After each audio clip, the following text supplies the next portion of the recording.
Iran के supreme leader Ali खमैनेई, तुर्की के राष्ट्रपति रेसिप तैयब एर्दोआन, सऊदी अरब के क्राउन प्रिंस मोहम्मद बिन सलमान और सीरिया के राष्ट्रपति अहमद अल शरा ने इजराइल की तबाही का ब्लूप्रिंट सहमति से बना लिया है।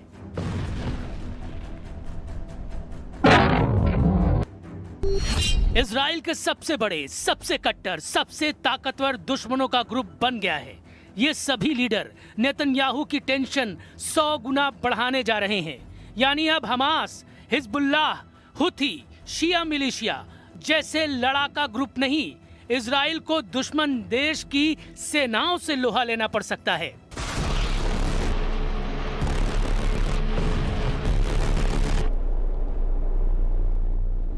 इजराइल के हमलों की रफ्तार जैसे ही मध्यम पड़ती है, उसके दुश्मन सिर उठाने लगते हैं। नेतन्याहू जैसे ही घरेलू मसलों में उलझते हैं, इजराइल के दुश्मन हाइपर एक्टिव हो जाते हैं, क्योंकि ईरान समर्थित लड़ाका ग्रुप इजराइल को दहलाने की ताक में है। इस बीच इजराइल के सबसे कट्टर दुश्मनों के विस्फोटक गठबंधन के सिग्नल मिल गए हैं। इजराइल से बदला लेने के लिए 3 ताकतवर देशों ने नया वॉर प्लान बना लिया है।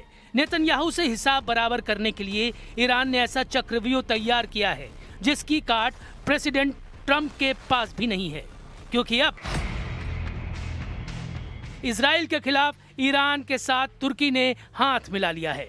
इजराइल से टकराने के लिए सऊदी अरब ने ईरान तुर्की का गुट ज्वाइन कर लिया है।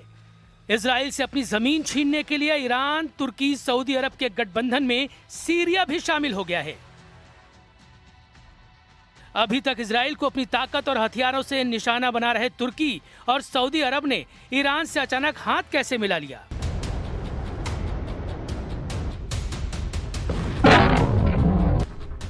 क्या एर्दोआन और प्रिंस सलमान में सब कुछ ठीक हो गया है? क्या मुस्लिम वर्ल्ड के खलीफा का मसला सुलझ गया है, या फिर इजराइल की किसी बड़ी तैयारी का पता उसके दुश्मनों को लगा है? खबर विस्फोटक है। खबर ने ट्रंप को अलर्ट कर दिया है। सुपर पावर ने इजराइल को बचाने के लिए मिशन भी शुरू कर दिया है, क्योंकि इजराइल बड़े संकट से सिर्फ कुछ दिन की दूरी पर है। उसे चौतरफा घेर कर सबक सिखाने का ऑपरेशन 4 हेडक्वार्टर से शुरू हो गया है। ईरान के विदेश मंत्रालय के प्रवक्ता इस्माइल बघाई ने इजराइल पर पश्चिम एशिया में युद्ध भड़काने के आरोप लगाए हैं। ईरान ने फिलिस्तीन, लेबनान और सीरिया में इजराइल के हमलों को एक तरफा युद्ध बताया है। ईरान ने दावा किया है इजराइल ने युद्ध समझौते की सभी शर्तों की धज्जियां उड़ा रखी हैं।